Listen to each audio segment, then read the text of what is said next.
ہوگی نہ روزوں میں، کرو مل کر یہ نیت، ماہ رمضان آ گیا ہے۔ الحمدللہ رب العالمین والصلاة والسلام علی سید المرسلین، اما بعد فاعوذ باللہ من الشیطان الرجیم، بسم اللہ الرحمن الرحیم۔ الصلاة والسلام علیک یا رسول اللہ وعلی آلک واصحابک یا حبیب اللہ۔ الصلاة والسلام علیک یا نبی اللہ وعلی آلک واصحابک یا نور اللہ۔ مدنی چینل کے ناظرین، پروگرام درس تراویح میں آپ کو خوش آمدید کہتے ہیں۔ رمضان المبارک کی آج 5ویں شب ہے اور 5واں پارہ ہے۔ انشاءاللہ اس 5ویں پارے کا کچھ خلاصہ بیان کرنے کی سعادت حاصل کریں گے۔ اول تاخیر ہمارے ساتھ آپ پروگرام میں شامل رہیے۔ اللہ رب العالمین ہم سب کو قرآن مجید فرقان حمید کی برکات سے مالا مال فرمائے۔ ناظرین کرام، 5ویں پارے میں سورۃ النساء، چوتھے پارے کے آخر سے سورۃ النساء کا آغاز ہوتا ہے اور 5واں پارہ اسی میں، پھر چھٹے پارے کے ابتدا میں کچھ رکوع سورۃ النساء کے وہ جاری رہتے ہیں۔ یاد رکھیں کہ قرآن مجید فرقان حمید کی ایک بہت بڑی صورت سورۃ النساء ان بڑی صورتوں میں شمار ہوتی، اور اس صورت میں اللہ پاک نے عورتوں سے متعلق بہت سے احکامات بیان فرمائے ہیں۔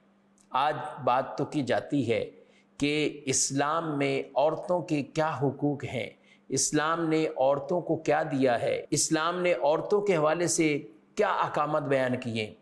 تو میں کہتا ہوں ان سارے سوالوں کے جوابات آپ سورہ نساء پڑھتے جائیے، آپ کو اصل جو ایک بنیادی اصول اور بنیادی حقوق کی بات ہے، تو سورۃ النساء کے اندر کئی ایسے مواقع کہ جہاں پر اللہ پاک نے عورتوں کے حوالے سے ان کے حقوق کو بیان فرمایا ہے۔ تو سورۃ النساء کا مطالعہ کیا جائے، سورہ نساء کے اندر عورتوں کے بہت سے حقوق بیان کیے گئے۔ بیسک ایک عورت کے لیے وہ کسی نہ کسی مرد کی ضرورت اور حاجت رہتی ہے۔ جب کوئی بیٹی پیدا ہوتی ہے نا، کوئی بچی پیدا ہوتی ہے، پیدائش سے لے کر ان کے حقوق کو بیان کر دیا گیا۔ پیدا ہو تو فرما دیا کہ جس کے ہاں پیدا ہو ان کے ہاں پہلی اولاد بیٹی ہے، برکت والی ہے۔ سبحان اللہ۔ اچھا، جو بچیوں کی پرورش کرے اس کے لیے دوزخ سے آزادی اور جنت کی بشارتیں۔ اچھا، 3 بیٹیاں، 2 بیٹی، 1 بیٹی کی پرورش کرے اور اس کے لیے بھی بشارتیں۔ اچھا، جب یہ بڑی ہوتی ہیں، ایک والد کی ذمہ داری اور فریضہ ہے کہ ان کی پرورش اس انداز سے کرے اور پھر جب اس عمر کو پہنچے ان کی شادی کر دیں۔ اب شریعت نے شوہر کی ذمہ داریاں لگا دی ہیں، کھانے پینے ہر طرح کے معاملات ظاہر ہے شوہر پورا کرتا ہے، تو شریعت نے اس کی ذمہ داریاں وہ شوہر کو دے دی ہیں۔ اچھا، اولادیں پیدا ہوتی ہیں تو اب اولاد کے لیے وہ ماں ہیں، تو ماں کے اتنے حقوق بیان کر دیے گئے۔ تو گویا کہ عورت کے لیے شروع سے لے کر پیدائش سے لے کر آخر تک کے سارے جو مراحل ہیں اس میں حقوق ہی تو بیان کیے ہیں۔ شادی کے معاملات، نکاح کے معاملات، حق مہر کے احکامات۔ اچھا، اس کے بعد پھر وراثت کے طور پر وہ معاشرہ کہ جو بیٹی کو پیدائش پر زندہ درگور کر دیتا تھا، وہ معاشرہ جو بیٹی کی ولادت پر اپنا چہرہ بگاڑ لیتا تھا، رسول اللہ صلی اللہ علیہ وسلم ان میں مبعوث ہوئے اور تشریف لائے اور آپ نے ان کو بیٹیوں کے مقام اور مرتبے بتائے۔ اچھا، پھر اللہ پاک نے قرآن میں وراثت کے احکامات بھی بیان کر دی۔ آج بھی ہمارے یہاں کئی جگہوں پر عورتوں کے حقوق کے حوالے سے بہت باتیں تو کی جاتی ہیں، مگر کبھی کوئی یہ نہیں کہتا کہ ہم اس پر آواز بلند کریں کہ جو عورتوں کو اس کا حق یعنی حق وراثت نہیں دیا جاتا۔ تو یہ شریعت نے تو بیسک کئی چیزیں ہیں جن کا حکم یہی سورۃ النساء کے اندر اللہ پاک نے بیان فرمایا ہے۔ چند چیزیں انشاءاللہ ذکر کرتے ہیں۔ 5ویں پارے کے ابتدا سے ہی نکاح وغیرہ کے معاملات وہ بیان فرمائے گئے۔ اچھا، اس سے قبل جو آیت مبارکہ ہے 4 پارے کی سب سے آخری آیت مبارکہ، جس میں اللہ پاک نے فرمایا ہے حرمت علیکم امہاتکم و بناتکم و اخواتکم و عماتکم و خالاتکم وبنات الاخی وبنات الاخت وامہاتکم اللاتی ارضعنکم واخواتکم من الرضاعہ وامہات نسائکم وربائبکم اللاتی فی حجورکم من نسائکم اللاتی دخلتم بہن فإن لم تکونوا دخلتم بہن فلا جناح علیکم وحلائل ابنائکم الذین من اصلابکم وان تجمعوا بین الاختین الا ما قد سلف ان اللہ کان غفورا رحیما۔ تم پر حرام کر دی گئیں تمہاری مائیں، تمہاری بیٹیاں، تمہاری بہنیں اور تمہاری پھپھیاں اور تمہاری خالائیں اور تمہاری بھتیجیاں اور تمہاری بھانجیاں اور تمہاری وہ مائیں جنہوں نے تمہیں دودھ پلایا، اور دودھ کے رشتے سے تمہاری بہنیں اور تمہاری بیویوں کی مائیں اور تمہاری بیویوں کی وہ بیٹیاں جو تمہاری گود میں ہیں، جو ان بیویوں سے ہے جن سے تم حق زوجیت کی ادائیگی کر چکے ہو۔ پھر اگر تم ان بیویوں سے ہم بستری نہ کی ہو تو ان کی بیٹیوں سے نکاح کرنے میں تم پر کوئی حرج نہیں، اور تمہارے حقیقی بیٹوں کی بیویاں اور 2 بہنوں کو اکٹھا کرنا یہ حرام ہے، اور البتہ جو پہلے گزر گیا بے شک اللہ بخشنے والا ہے۔ یہ چوتھے پارے کی آخری آیت ہے، اور اس کا تعلق اگلے پارے کی ابتدائی آیت سے ہے، یعنی اللہ پاک نے وہ سارے رشتے جو حرام ہیں وہ بیان کر دیے، اور بقیہ فرمایا والمحصنات من النساء الا ما ملکت ایمانکم کتاب اللہ علیکم واحل لکم ما وراء ذالکم ان تبتغوا باموالکم محسنین غیر مصافحین فما استمتعتم به منہن فآتوہن اجورہن فریضہ۔ ارشاد فرمایا اور شوہر والی عورتیں تم پر حرام ہیں سوائے کافروں کی عورتیں کہ جو تمہاری ملک میں آ جائیں مال غنیمت کے طور پر، یہ تم پر اللہ کا لکھا ہوا ہے، اور ان عورتوں کے علاوہ سب تمہیں حلال ہیں۔ حرام وہ چند رشتے ہیں وہ بیان کر دیے، مائیں، بہنیں، بیٹیاں، بھتیجیاں، بھانجیاں، خالائیں، پھوپھیاں، یہ وہ چند رشتے اور جن کو ڈیٹیل سے یہ بیان کیا گیا تو یہ مخصوص ہیں، گنے جا سکتے ہیں، یہ حرام ہے۔ آگے ایک اصول بیان کر دیا وَأُحِلَّ لَكُم مَّا وَرَاءَ ذَلِكُم، اور ان کے علاوہ بقیہ سب حلال ہیں، ان کے علاوہ بقیہ سب وہ تمہارے لیے حلال ہیں، اور فرما دیا کہ ان کو کیا کرو ان تبتغوا باموالکم محسنین غیر مصافحین، کہ تم انہیں اپنے مالوں کے ذریعے نکاح کرنے کو تلاش کرو، نہ کہ بدکاری کرتے ہوئے۔ نکاح کے لیے اپنے مال خرچ کرو، اور نکاح کے طور پر شریعت نے نکاح کی پذیرائی فرمائی ہے، نکاح کے فضائل بیان کیے ہیں، اور برائی اور بدکاری اس کی سخت مذمت بیان فرمائی۔ نکاح کو ہمارے معاشرے کے اندر وہ پرموٹ کرنا چاہیے، اور آج افسوس سے کہنا پڑتا ہے بعض اوقات نکاح اتنے مشکل کر دیے گئے، اور جس کی وجہ سے نکاح نہیں ہو رہے اور برائیوں کے دروازے کھل رہے، بدکاریوں کے دروازے کھل رہے۔ نکاح کی یہ سنت اور نکاح کا یہ اہم ترین ایک فریضہ ہے، ایک وقت آتا ہے کہ نکاح کرنا کے حکم فرض تک بھی چلا جاتا ہے، تو یہ ضرور اس کی ادائیگی کرنی چاہیے، نہ کہ یہ کہ بلا وجہ نکاحوں کے اندر تاخیر کی جائے۔ تو یہ خلاصہ ابتداً پہلی آیت مبارکہ میں اللہ پاک نے ان عورتوں کا بیان کیا، اور پھر آگے یہ نکاح کا حکم بیان فرمایا۔ آگے مزید بڑھتے ہیں، اسی بارے میں اللہ پاک نے ارشاد فرمایا کہ آپس میں تم ناجائز اور ناحق طریقے سے ایک دوسرے کے مال نہ کھاؤ، باطل طریقے سے مال نہ کھاؤ۔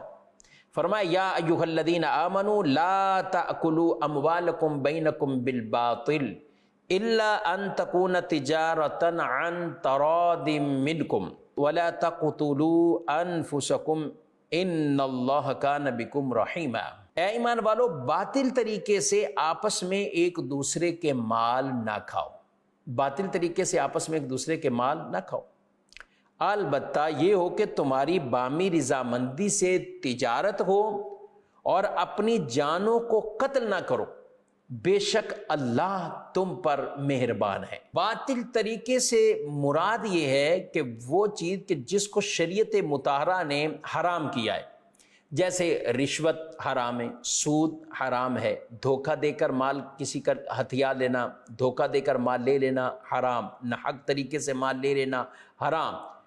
تو جو رشوت، سود، غصب اور اس طرح کے سارے طریقے وہ بھی باطل طریقے، اور اس کے ساتھ ساتھ اس سے بھی باطل طریقہ کہا گیا ہے کہ کمایا تو حلال تھا مگر خرچ حرام کی طرف کر دیا، خرچ حرام کی طرف کیا۔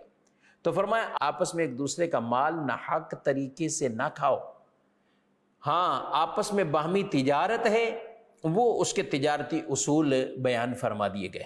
باطل طریقے سے مال کمانا اور مال خرچ کرنا اور مال کو ہتھیا لینا، یہ بالکل اپنی زندگی اور ہسٹری سے نکال لیجئے۔ حضرت سعد رضی اللہ تعالیٰ عنہ نے عرض کی، یا رسول اللہ صلی اللہ علیہ وسلم، میں چاہتا ہوں میری ہر دعا قبول ہو، مستجاب الدعویٰ بن جاؤ۔ تو نبی پاک علیہ السلام نے فرمایا اپنی خوراک کو پاکیزہ کر لو، اپنی خوراک کو پاکیزہ کر لو، تم مستجاب الدعویٰ بن جاؤ۔ اللہ سب کو رزق حلال کمانے کھانے کی توفیق دے۔ آگے بڑھتے ہیں، اسی پارے میں اللہ پاک نے یہ بات ارشاد فرمائی ہے کہ اگر تم کبیرہ گناہوں سے بچو تو جو صغیرہ ہیں، جو چھوٹے ہیں، وہ اللہ تمہارے معاف فرما دے گا۔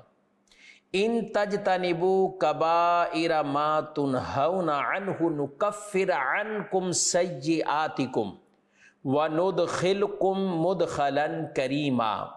ترجمہ، اگر کبیرہ گناہوں سے بچتے رہو جن سے تمہیں منع کیا جاتا ہے تو ہم تمہارے دوسرے گناہ بخش دیں گے اور تمہیں عزت کی جگہ داخل کریں گے۔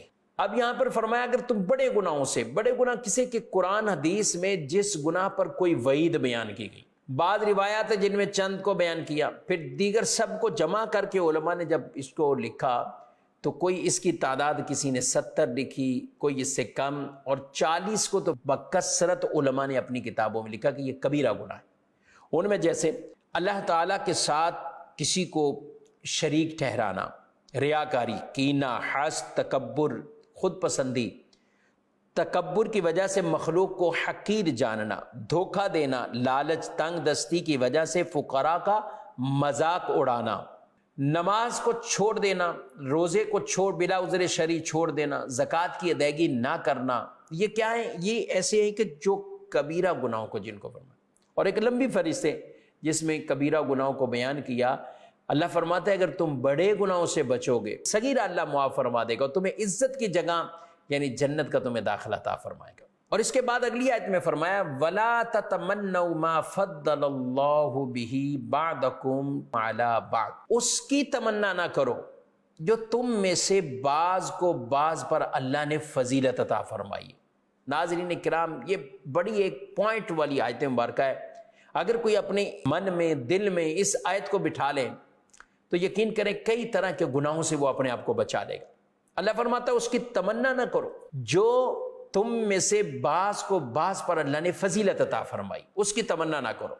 مثلا کسی کو مال دیا، کسی کو خوبصورتی دی، کسی کو حسن دیا، کسی کو اچھی آواز دی، کسی کو اچھا علم عطا ہوا، کسی کو کوئی نعمت، کسی کو کوئی نعمت۔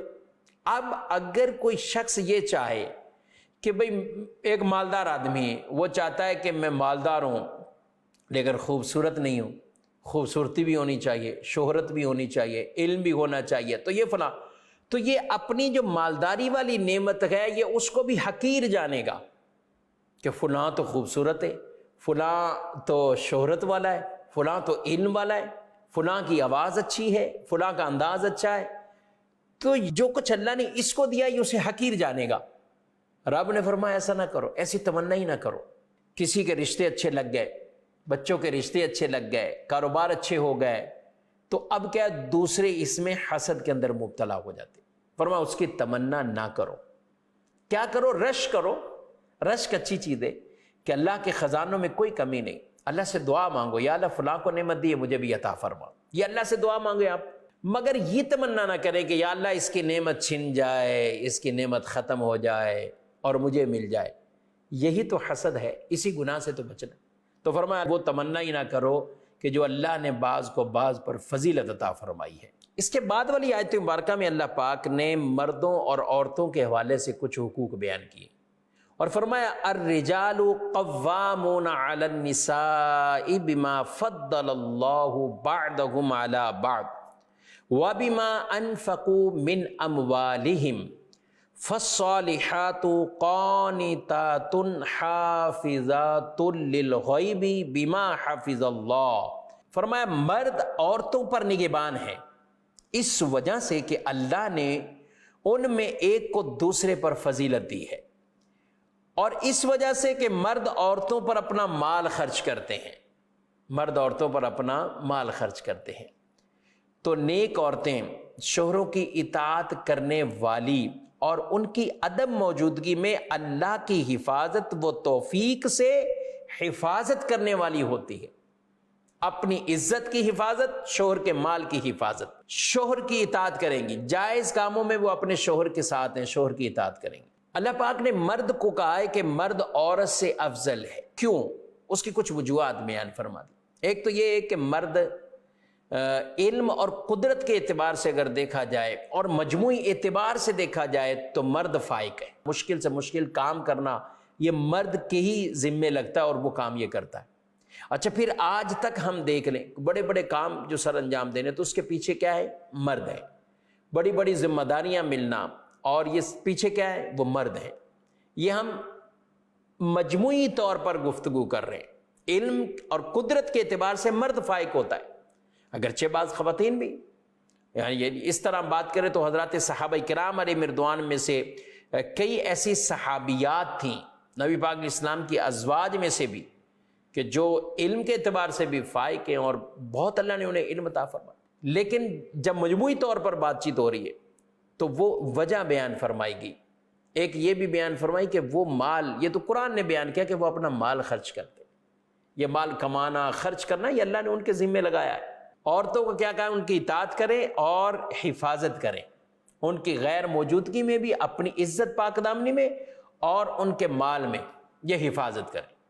اب آگے کچھ طریقے بیان کیے کہ اگر کوئی عورت نافرمانی کی طرف آتی ہے تو شوہر کیا کرے، شوہر اسے سمجھائے، کچھ اپنا بستر جدا کر لے اور مختلف انداز ایسے اپنائے کہ جس سے گھر اس کا ٹوٹنے سے بچ جائے۔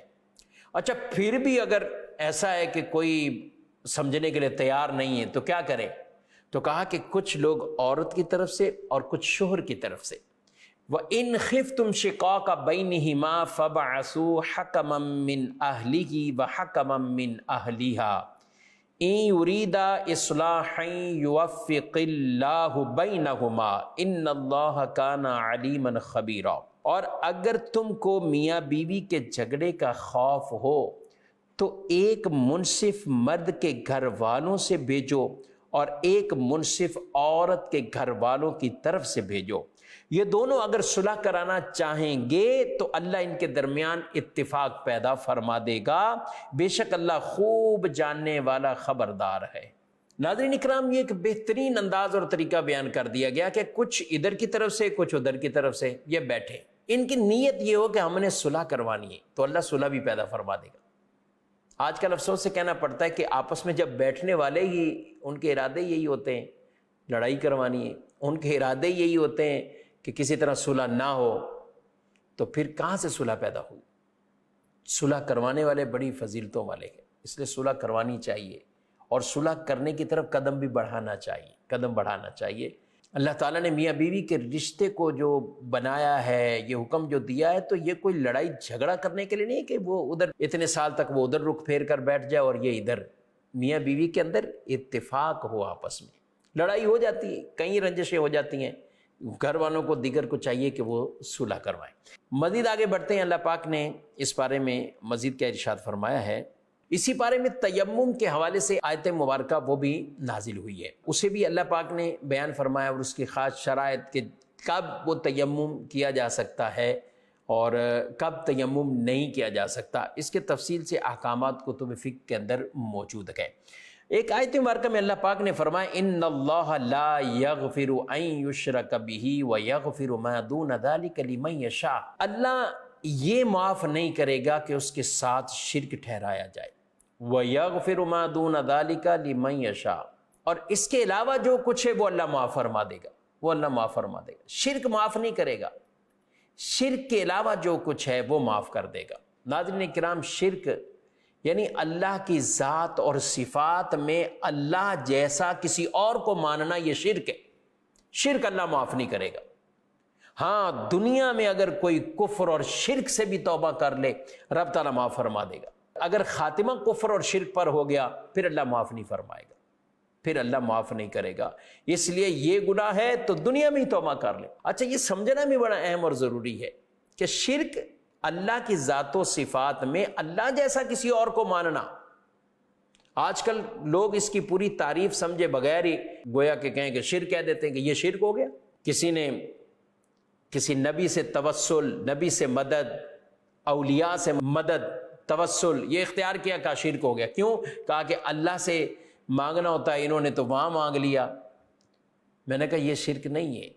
عقیدہ یہ ہو کہ دینے والی ذات اللہ کی ہے، اللہ کی عطا سے اللہ کے پیارے انبیاء، فرشتے، اولیاء یہ مدد فرماتے، اللہ کی عطا سے مدد فرماتے۔ اور اس کے اوپر ہم جائیں تو بڑی تفصیل کے ساتھ، باقاعدہ ڈیٹیل کے ساتھ روایات موجود ہیں۔ صحابہ کرام اسألک کہہ کر حضور علیہ الصلوۃ والسلام کی بارگاہ میں سوال کرتے تھے، مانگتے تھے۔ بارش چاہیے تو بھی حضور علیہ السلام کی بارگاہ میں آتے، کسی کی پنڈلی ٹوٹ جاتی ہے تو اس کو ٹھیک کروانے کے لیے حضور علیہ السلام کی بارگاہ میں آتے، کسی کی آنکھ میں کوئی مسئلہ ہے تو وہ بھی حضور علیہ الصلوۃ والسلام کی بارگاہ میں آتے۔ یعنی ایسے کئی صحابہ کرام کے واقعات ہیں۔ تو اس طرح کے کئی ایسے واقعات یا روایات موجود ہیں۔ عقیدہ یہ ہو کہ دینے والی ذات اللہ کی ہے اور اللہ کی عطا سے اللہ کے پیارے یہ مدد کرتے ہیں۔ غزوہ بدر میں مدد کس نے کی؟ فرشتوں نے۔ فرشتے کون ہیں؟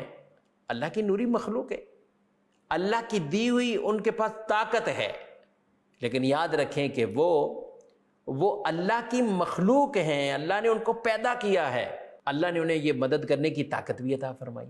تو جب فرشتوں کو دی ہے تو رب تعالیٰ نے انبیاء کو بھی یہ طاقتیں دی ہیں اور پیارے رسول صلی اللہ علیہ وسلم کو بھی یہ اختیارات عطا فرمائے ہیں۔ اسی طریقے سے اولیاء صالحین کو قرآن پاک میں اللہ فرماتا ہے فَإِنَّ اللَّهَ هُوَ مَوْلَاهُ وَجِبْرِيلُ وَصَالِحُ الْمُؤْمِنِينَ، بے شک اللہ مددگار ہے، جبریل مددگار ہے اور نیک مومن یہ مددگار ہیں۔ ناظرین کرام، 5ویں پارے کا کچھ خلاصہ عرض کرنے کی کوشش کی ہے۔ اللہ رب العالمین اپنی بارگاہ میں قبول و منظور فرمائے اور ہمیں رمضان شریف کی برکات سے مالا مال فرمائے۔ کل انشاءاللہ 6 پارے کا کچھ خلاصہ عرض کریں گے۔ آپ سے اجازت چاہتے ہیں، فی امان اللہ۔